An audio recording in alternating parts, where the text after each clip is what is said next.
आप सभी का फिर से स्वागत है। आज से हम स्टार्ट कर रहे हैं क्वाड्रेचर। क्वाड्रेचर का मतलब होता है एरिया ऑफ द कर्व। नाम एक ही है। क्वाड्रेचर में आप लोग करेंगे क्या? Area of the curve.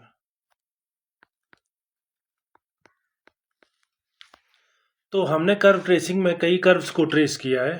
तरह तरह के कर्व ट्रेस किए हैं हमने, आप वो लेक्चर्स देख सकते हैं, लेकिन कई कर्व हमने वहाँ ट्रेस नहीं किए हैं। कई कर्व जो छूट गए हैं वहाँ हमारा पर्पज क्या था? स्टेप बाय स्टेप सीखना है कोई कर्व ट्रेस कैसे किया जाता है। और यहाँ क्या पर्पज है? जो कर्व है उसका एरिया निकालना, आगे हम उसकी लंबाई भी निकालेंगे।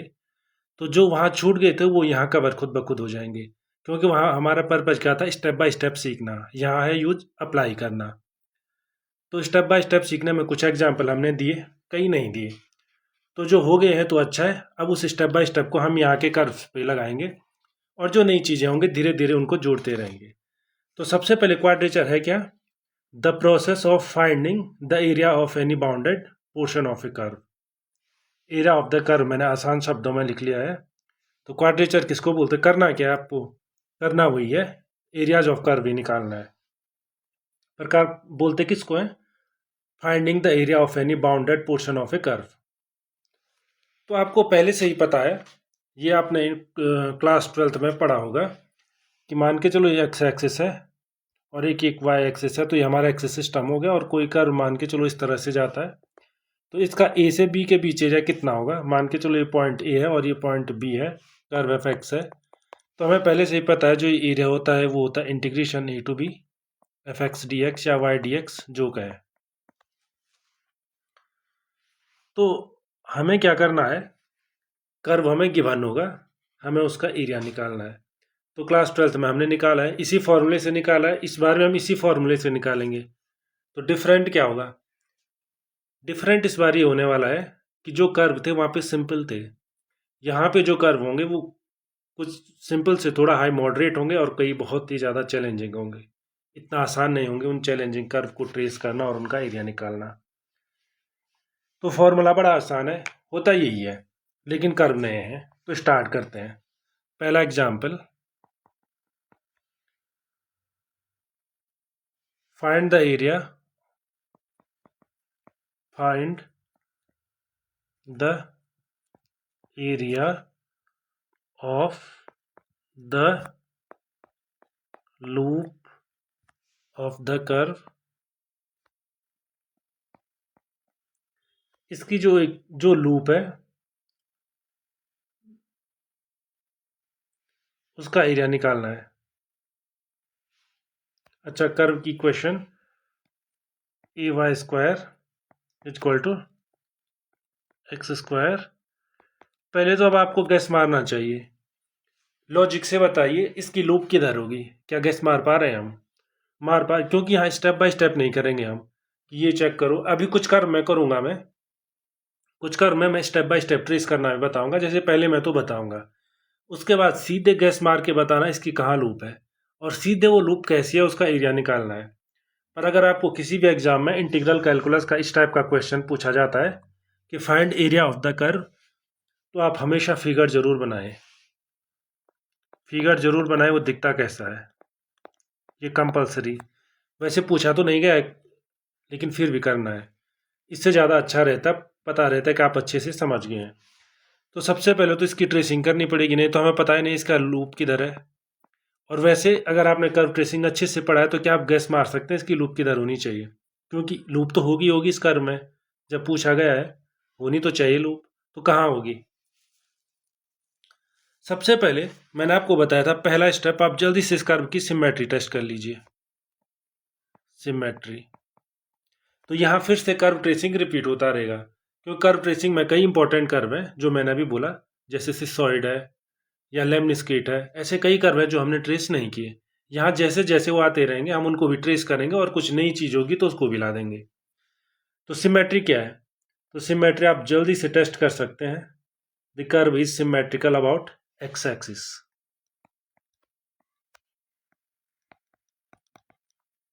कैसे जाना मैंने? y की पावर देख के।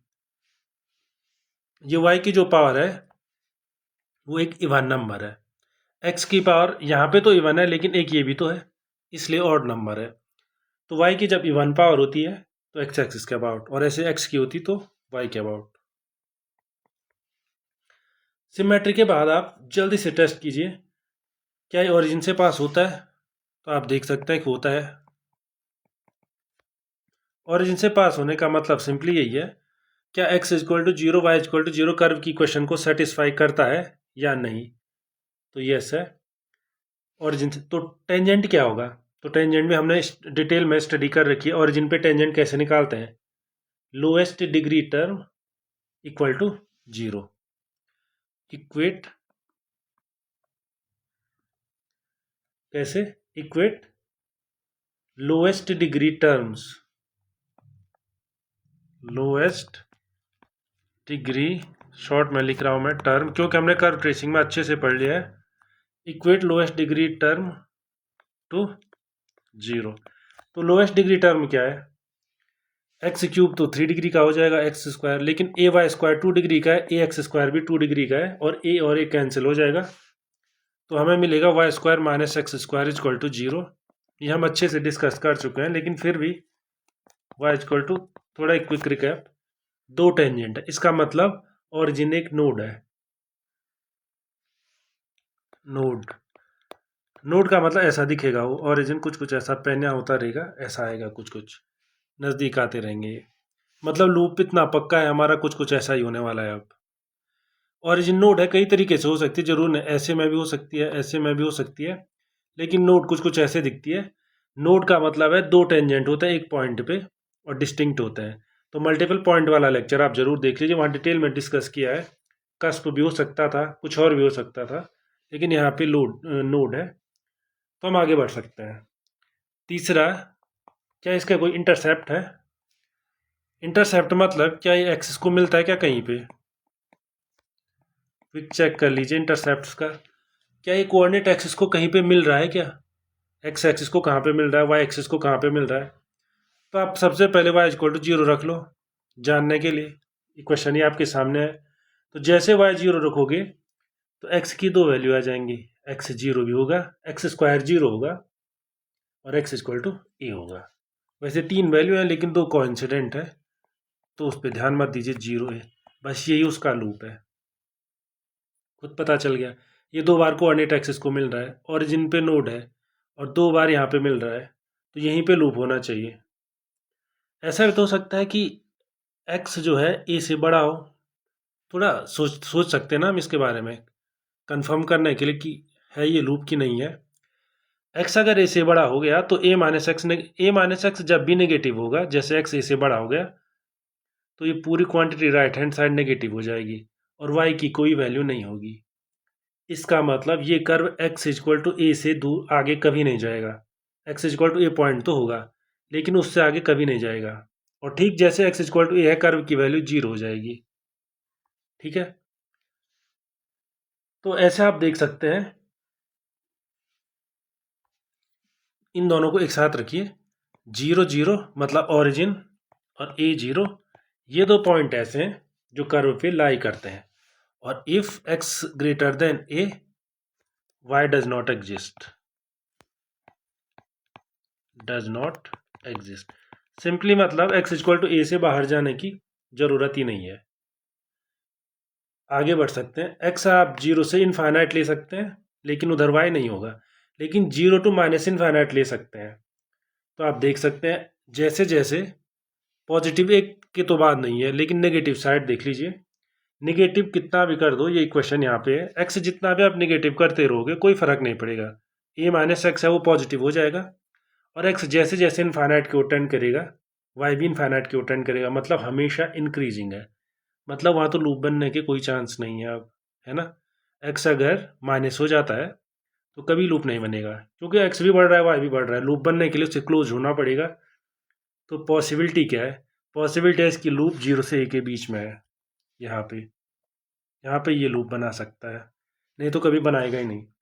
इसके बाद वैसे आपने कर्व ट्रेसिंग में पढ़ा है, एसिम्पटोट भी टेस्ट कर लें, तो इसकी एसिम्पटोट है कि नहीं है, तो आप चेक कर लीजिए, नो नो एसिम्पटोट।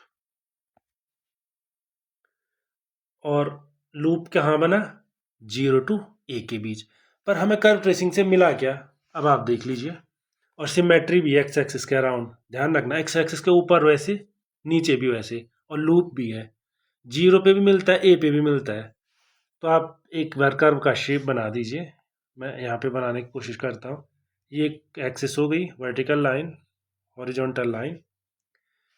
क्या मजेदार बात बताई, ओरिजिन से पास होता है, ध्यान दीजिए ओरिजिन से पास होता है। और यहाँ पे दो टेंजेंट है, पहला टेंजेंट है y इक्वल टू एक्स, दूसरा टेंजेंट है y equal to minus x. जैसे भी आप इनको बोले, आप चाहे तो इक्वल इक्वल रख लें ऐसे। चलिए ये दो टेंजेंट है। कर ये बोल क्या रहा है, हमें लूप निकालना था, ठीक है। किधर है, ये एक्स एक्सिस है, ये वाई एक्सिस है। एक्स अगर निगेटिव है तो ये कर्व हमेशा बढ़ता रहेगा, इनफाइनाइट की तरफ बढ़ता रहेगा। एक्स नेगेटिव का मतलब ये पूरा साइड, चाहे ये क्वाड्रेंट हो चाहे ये क्वाड्रेंट हो। और वैसे भी कर्व सिमेट्रिक है, आप एक्स एक्सिस को ऊपर ट्रेस कर लीजिए, बात खत्म। एक्स इक्वल टू ए पे जो है ये वाई यहाँ पे आ जाता है, जैसे जैसे एक्स ए होता है वाई 0 हो जाता है, मतलब ये पॉइंट है। इसके बाद आप देखेंगे कि ये भी टेंजेंट है और ये भी टेंजेंट है, और इसको फिर 0 भी आना है, क्योंकि y की वैल्यू बढ़ेगी टेंजेंट के बाद, लेकिन घट के 0 पे भी आना है। इसके बाद x भी बढ़ेगा, ये भी बढ़ेगा। तो आप और भी टेस्ट करके देख सकते हैं, ऐसे कुछ बढ़ता रहेगा और ये भी ऐसे, क्योंकि टेंजेंट है तो कुछ ये भी बढ़ता रहेगा। सिमेट्री है इसलिए मैंने नीचे ऐसे ट्रेस कर दिया, मैंने केवल ऊपर ट्रेस किया क्योंकि यहाँ टेंजेंट है इसलिए ऐसा होना चाहिए, उसके बाद घट के 0 होना चाहिए इसलिए ऐसा होना चाहिए। तो कर्व का शेप तो निकल गया। तो आपको जो एरिया निकालना है पूरे का निकालना है, तो मैं ये जो लाइन खींच रहा हूँ इस एरिया को आप निकालिए। क्यों, क्यों कर्व तो सिमेट्रिक है ना। ये लाइन है y इक्वल टू एक्स, तो ये हो गई y equal to minus x, ये दो टेंजेंट है। तो एरिया कितना होगा, लूप का एरिया कहाँ है, तो लूप का एरिया कितना हो जाएगा, 2 times integration 0 to a y dx।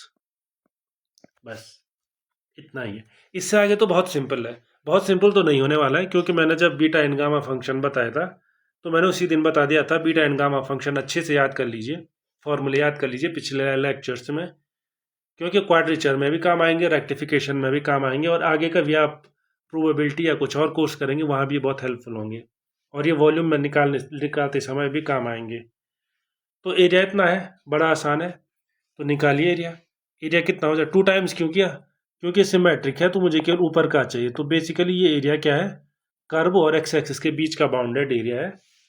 तो 2 times integration 0 to a, curve की क्वेश्चन देख लीजिए, ये है। इसमें से को आप यहाँ नीचे भेज सकते हैं और उसके बाद स्क्वायर रूट ले सकते हैं। तो लीजिए इंटीग्रेशन 0 to a, सबसे पहले तो x मिल जाएगा, उसके बाद square root a minus x मिल जाएगा, और divided by square root a। ये हमने क्या किया, सिर्फ सब्स्टिट्यूशन किया है। अब इस टाइप के क्वेश्चन को सॉल्व करने की अच्छी टेक्निक क्या होती है, तुरंत पोलर में सब कुछ कन्वर्ट कर लो, क्योंकि स्क्वायर रूट से एक्स बाहर लाना है तो आप एक्स क्या रख लो, ए साइन स्क्वायर थीटा या कॉस स्क्वायर थीटा, और इस ढंग से लिखना है कि लिमिट 0 to π/2 हो जाए, क्योंकि जैसे वो होगी हम अपना गामा फंक्शन या बीटा फंक्शन यूज कर सकते हैं। तो एक्स अगर इतना होगा तो डी एक्स कितना होगा फिर, 2a sine theta cos theta और डी थीटा।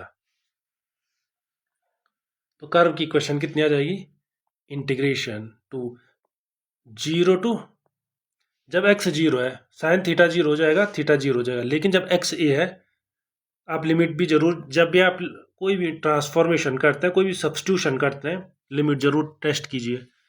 x की वैल्यू क्या हो जाएगी, जैसे x की वैल्यू a हो जाएगी, इसमें तो dx है ना, x की वैल्यू 0 से a तक है, लेकिन अब हमारा जो आएगा वो थीटा में आएगा।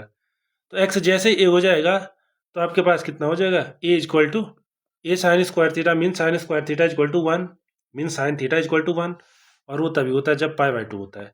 वैसे और पॉसिबल वैल्यू भी हैं, लेकिन वो यहाँ पे यूजलेस हैं, क्योंकि हमें केवल 0 to π/2 के बीच ही रहना है फर्स्ट क्वाड्रेंट में। 0 to -π/2 भी हो सकती है वैल्यू, आप वो भी लेकर के देख सकते हैं। तो थीटा की वैल्यू निकल गई। उसके बाद x कितना है, ए साइन स्क्वायर थीटा लिखिए उस वैल्यू को, और यहाँ पे देखिए स्क्वायर रूट ए माइनस एक्स कितना हो जाएगा? स्क्वायर रूट ए माइनस स्क्वायर रूट ए साइन स्क्वायर थीटा, मतलब स्क्वायर रूट ए 1 माइनस साइन स्क्वायर थीटा, इसका पूरे का स्क्वायर रूट है। और ये डिवाइड किससे होगा? स्क्वायर रूट ए से होगा। साथ ही में डी एक्स कितना हो जाएगा? 2a sine theta cos theta d theta. इसकी वैल्यू कितनी हो जाएगी? अगर आप एक दो स्टेप कर सकते हैं तो कर लीजिए, इंटीग्रेशन सीधे मेंटली कैलकुलेट कर सकते हैं तो कर लीजिए। सबसे पहले तो स्क्वायर रूट बाहर आ जाएगा, इसमें जो स्क्वायर रूट ए है वो बाहर आ जाएगा, तो इससे कैंसिल हो जाएगा तो चला जाएगा। लेकिन जो ए है ये इस ए से मल्टीप्लाई हो जाएगा और ए स्क्वायर बना देगा। तो अगर आप मेंटली कर पा रहे हैं तो बहुत अच्छा है, क्योंकि उतना मुश्किल रह नहीं गया है। आप इससे डिफ़िकल्ट इंटीग्रेशन आप पहले ही कर चुके हैं। और ये 0 टू π/2। साइन की टोटल पावर कितनी हो जाएगी? साइन स्क्वायर पहले से ही है, एक और आ जाएगा तो टोटल पावर 3। और कॉस की कितनी पावर आ जाएगी? कॉस की पावर आ जाएगी 2। अब आप देखिए ये इंटीग्रेशन है, लगा आसान रहा है तो शायद हम इतनी आसानी से इसे कर ना पाए, है ना। हो सकता है थोड़ा डिफिकल्टी हो, लेकिन हमने गामा फंक्शन पढ़ा है। मैंने बोला था गामा फंक्शन आगे काम आएगा। और गामा फंक्शन से हम सारा क्वाड्रेचर में भी यूज करेंगे, रेक्टिफिकेशन में भी यूज करेंगे, और मल्टीपल इंटीग्रल मतलब वॉल्यूम निकालना है जहाँ पे, वॉल्यूम निकालने में भी इसका यूज करेंगे। और उससे आगे जैसे प्रोबेबिलिटी पढ़ोगे आप तो गामा डिस्ट्रीब्यूशन भी आएगा। तो इम्पॉर्टेंट फंक्शन है, जरूर पढ़ने चाहिए आपको। पर हम गामा फंक्शन और बीटा फंक्शन को अच्छे से पढ़ चुके हैं, सीधे इसकी वैल्यू लिख सकते हैं आप, क्योंकि हमारे लिए उतना मुश्किल नहीं। ये कितनी हो जाएगी? 3 + 1/2। ये कितना हो जाएगा? गामा 3/2। और नीचे कितना आ जाएगा? 2 टाइम्स, और फिर गामा कितना? 3 + 2 5 + 1/2 7/2।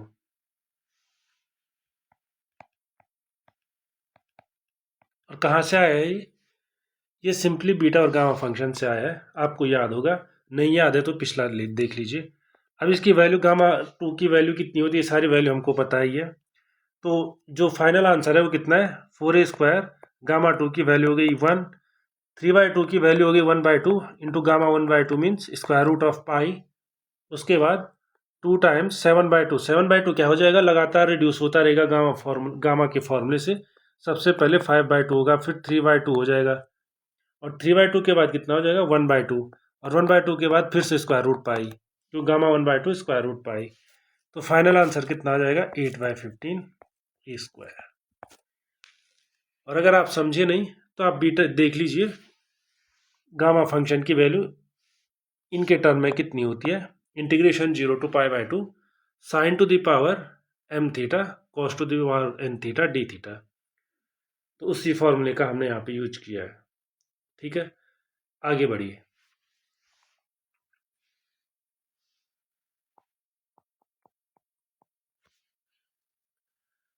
अगला जो कर्व है, आपको इसके भी लूप का एरिया निकालना है। लेकिन इसको आप ऐसे मत कीजिए, सीधे गैस मार के बताइए। Find the area of the loop of the curve. Tracing आप करोगे इसकी।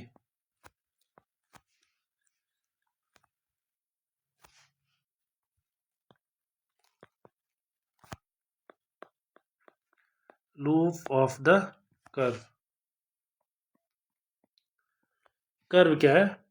3ay² is equal to x - a whole square. सबसे पहले इसका लूप किधर हो सकता है? x भी 0 रख के देख लो, y भी 0 रख के देख लो, कहाँ कहाँ से जा रहा है वहीं लूप होगा। क्या इसकी कोई सिमेट्री है क्या? कुछ कुछ पिछले कर्व की तरह है, कुछ कुछ ये थोड़ा सा चेंज है, थोड़ा सा, लेकिन लगभग लगभग लूप आप गेस कर ही सकते हैं। सिंपल है, सिमेट्री टेस्ट कीजिए। x एक्सिस y 0 रखिए, x की 2 वैल्यू आ रही है और शायद उन्हीं के बीच लूप है। y 0 रखोगे, x इक्वल टू बी 0 हो रहा है, x इक्वल टू ए भी हो रहा है, तो शायद इन्हीं के बीच लूप है, 0 टू a के बीच। ठीक है, और curve symmetric about x axis है। इसका सिंपल सा मतलब ये है, क्योंकि आप यहाँ पे ध्यान रखना, लूप कैसा भी हो सकता है, लूप ये भी तो हो सकता है ये। तो यहाँ पे एरिया कैसे होगा? फॉर एग्जाम्पल हमने प्रीवियस जो क्वेश्चन अभी किया हुआ है, हमने ये लिया, अगर लूप ऐसा होता तो शायद हम कभी 2 टाइम्स नहीं करते, बल्कि हम हाफ का एरिया निकालते, उसके बाद हम बड़ी वाली पार्ट का एरिया निकालते। फॉर एग्जाम्पल हमारा कर्व ऐसा होता ये, तो शायद हम यहाँ से यहाँ तक इसके नीचे का एरिया निकालते, उसके बाद इसका एरिया निकालते, उन दोनों को सब्सट्रैक्ट करते। शायद वही एक तरीका हो सकता था लूप का एरिया निकालने का। या दूसरा ये हो सकता है कि एक्सिस को ही रोटेट कर लो, पर हम इतना नहीं बोल सकते थे कि इतना एरिया होगा। कैसे बोल सकते हैं ऐसे में, क्योंकि आपको पूरा लूप का एरिया निकालना है। ठीक है, ये हमने तब बोला क्योंकि लूप एक्स एक्सिस का राउंड बनना है और सिमेट्रिक है। वही फैक्ट यहाँ भी यूज कीजिए।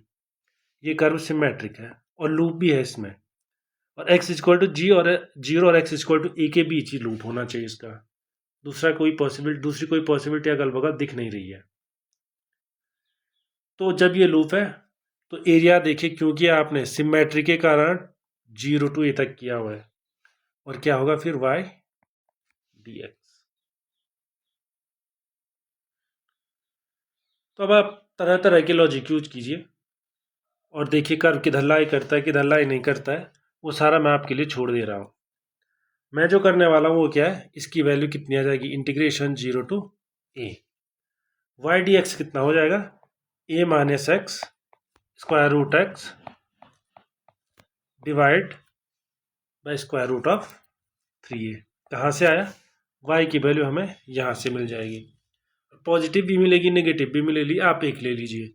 आप अगर फर्स्ट क्वाड्रेंट में रहना चाह रहे हैं तो पॉजिटिव ले लीजिए।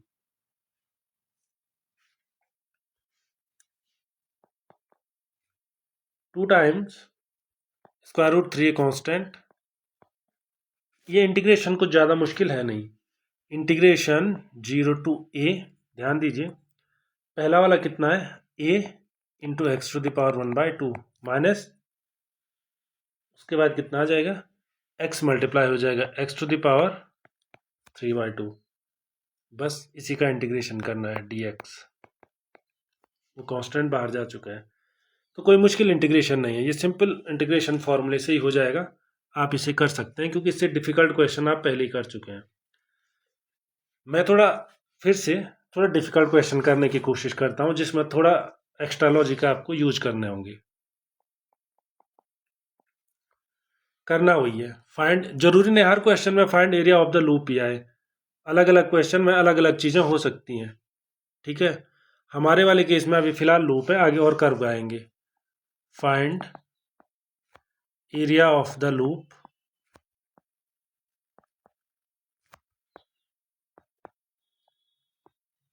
ऑफ द कर्व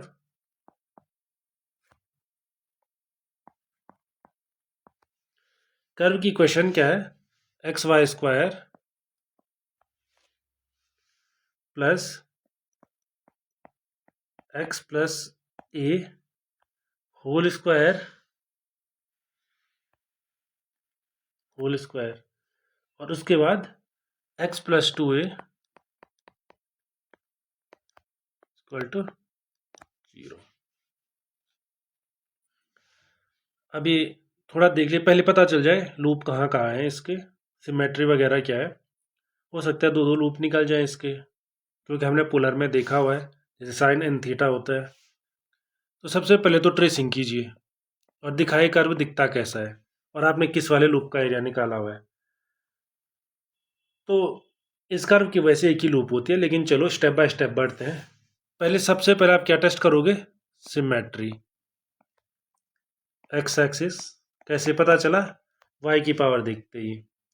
अब क्या करो, y इक्वल टू 0 पुट करो, y 0 रखोगे आप तो जो ये प्रोडक्ट है वो 0 हो जाएगा। तो x की दो वैल्यू या तो -a होगा या फिर -2a होगा। तो अब चांस यही लग रहे हैं, x -a पे भी 0 है, -2a पे भी 0 है, तो चांस यही लग रहा है यहीं पे एक लूप बन सकता है। क्योंकि -a से जैसे जैसे -2a की तरफ जाएगा y की वैल्यू चेंज होगी, और चेंज होते होते फिर अचानक सडनली 0 हो जाएगी। और सिमेट्रिक भी है ये, तो जैसे ऊपर 0 होगा वैसे नीचे भी 0 होगा, इसका मतलब वहाँ पे लूप है। समझ रहे हैं लूप क्यों बना, लूप इसलिए बना है, देखिए कर्व कैसे भी दिख सकता है लेकिन इसके अबाउट सिमेट्रिक है, मतलब इस लाइन के ऊपर जैसे वैसे ही नीचे भी है, ये है सिंपल फंडा। तो यहाँ पे जीरो है, माइनस ए पे जीरो है, उसके बाद माइनस टू ए पे भी जीरो है, मतलब इसके बीच चाहे कर्व कैसा भी है, नीचे भी तो फिर वैसे ही होगा, क्योंकि सिमेट्रिक है मतलब लूप यहीं पे बनेगा, है ना। तो ये मैंने रफ सा स्ट्रक्चर बना रखा है कि लॉजिक कैसे लाएंगे आपकी लूप बन रहा है।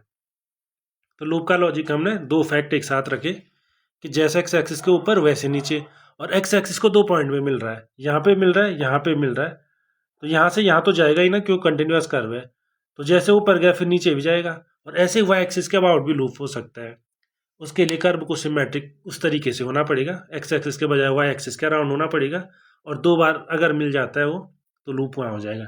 ऐसे ही line y equal to x के अराउंड भी लूप हो सकता है। तो इतना तो हमें पता चल गया इसकी लूप एक्स एक्सिस पर तो है। आगे बढ़िए,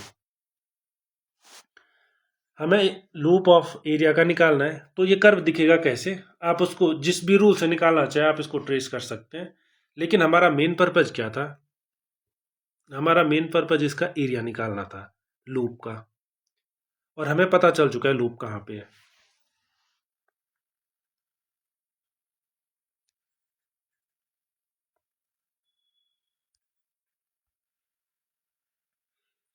अगर आप इंटरेस्टेड हैं तो एक बार ट्रेस कर लीजिए, कोई दिक्कत नहीं है।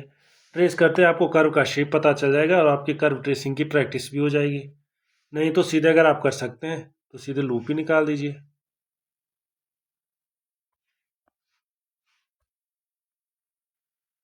चलिए, माइनस से यहाँ पे होगा कहीं पे, ओह गलत हो गया ये, माइनस से यहाँ पे होगा कहीं पे, ये माइनस से कह दीजिए इसे, माइनस से यहाँ पे वाई जीरो है, उसके बाद माइनस टू ए पे फिर जीरो है, minus two A zero.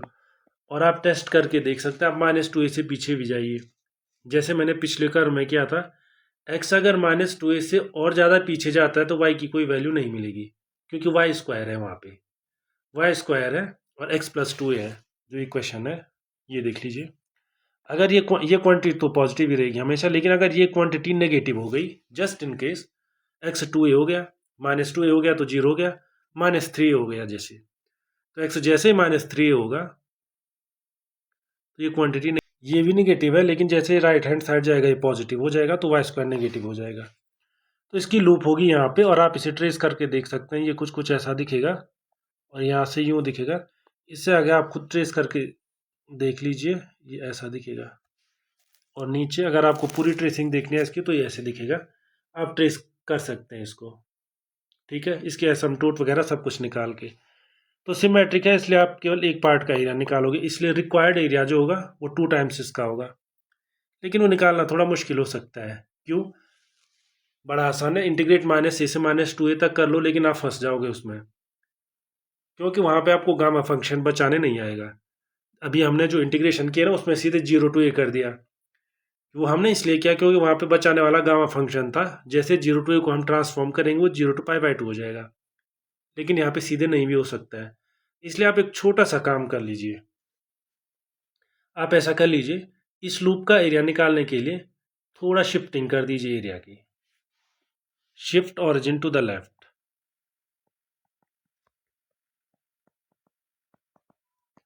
To the left, और ओरिजिन को ठीक इस पॉइंट पे आप शिफ्ट कर दीजिए।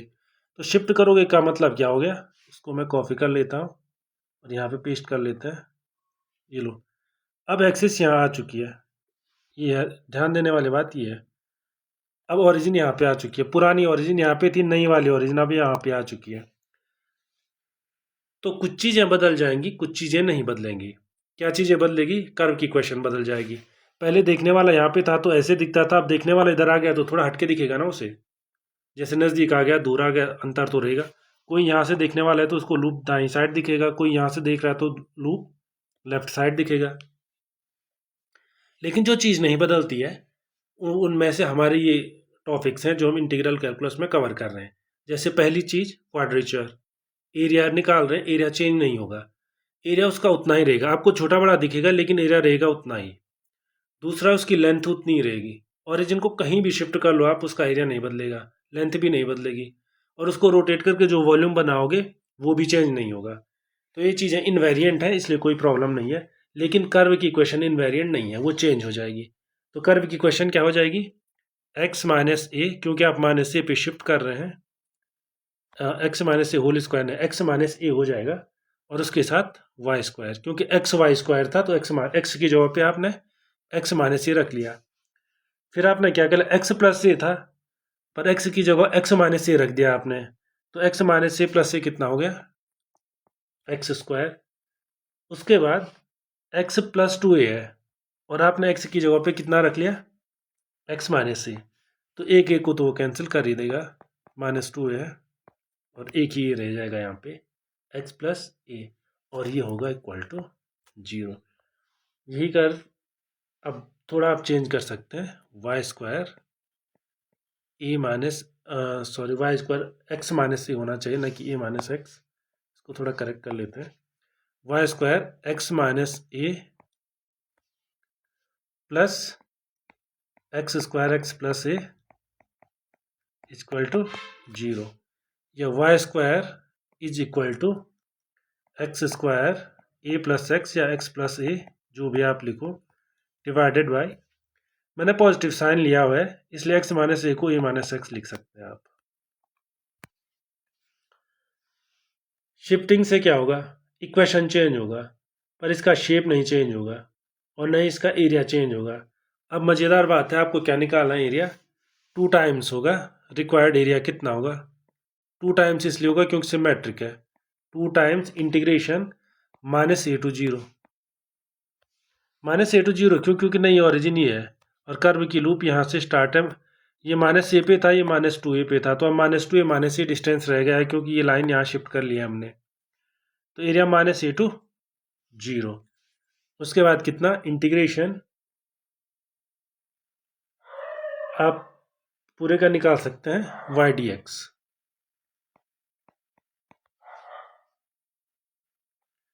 तो इससे आगे आप कर सकते हैं सेम टू सेम वही प्रोसेस, 0 टू माइनस से। यहाँ पर आप एक थोड़ा सा चेंज कर दीजिए, जब भी आप स्क्वायर रूट लेंगे, स्क्वायर रूट तो कितना आ जाएगा, स्क्वायर रूट एक्स स्क्वायर तो बाहर आ जाएगा, उसके बाद square root a plus x, square root A minus x आ जाएगा, ठीक है। तो दो वैल्यू जाएंगी, एक पॉजिटिव एक नेगेटिव, आप यहाँ पे नेगेटिव वाली वैल्यू ले लीजिए। नहीं समझे आप, तो मैं यहाँ से समझाता हूँ, जो ये लूप है इस पॉइंट को नाम दे दीजिए, आप सी नाम दे दीजिए, इस पॉइंट को नाम ए दे दीजिए जो नई ओरिजिन है, और यहाँ बीच में कोई पॉइंट है उसको नाम पी दीजिए। उसकी जो इक्वेशन है, उसकी इक्वेशन कितनी है ऊपर वाले पोर्शन की, वो है minus x square root a plus x divided by a minus x.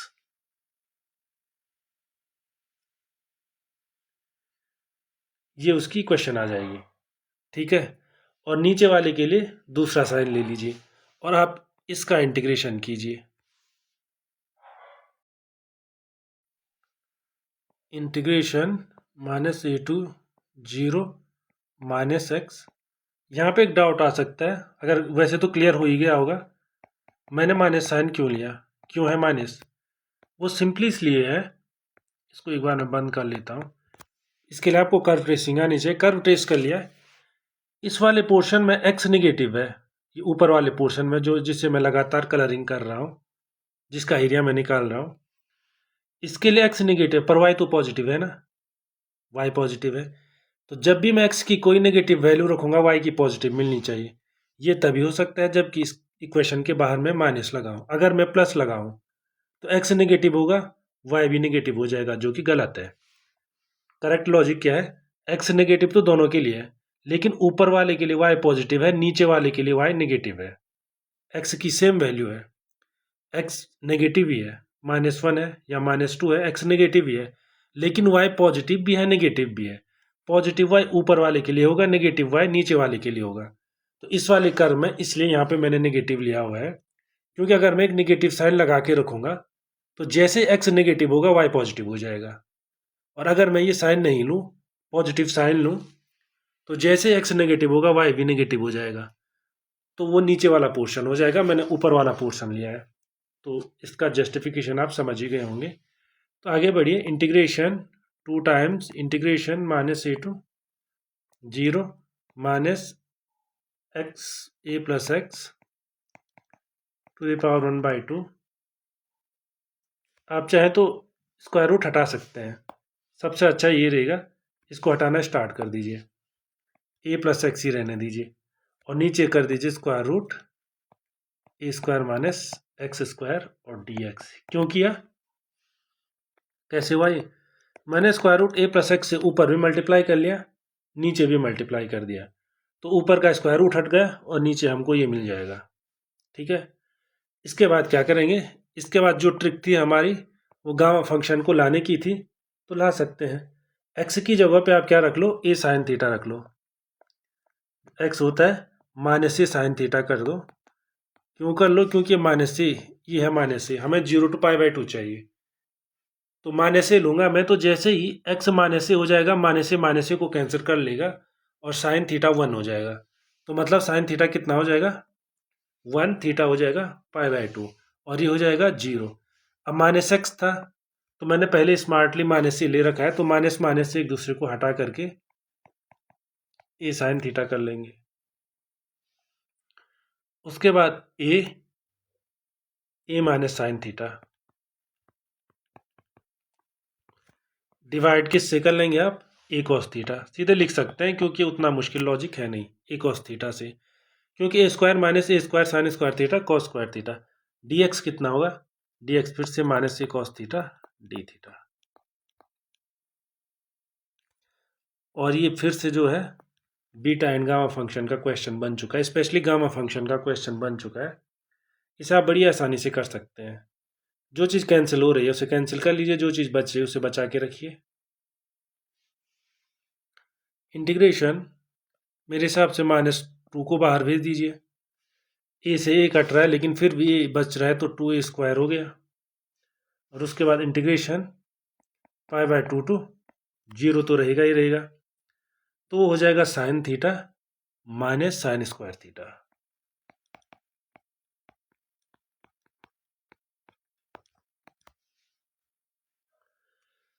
और आप जो है इंटीग्रेशन की लिमिट चेंज कर दीजिए, क्योंकि माइनस साइन है, माइनस साइन को पॉजिटिव कर लीजिए, 2a square 0 to π/2 sine theta और माइनस साइन स्क्वायर थीटा।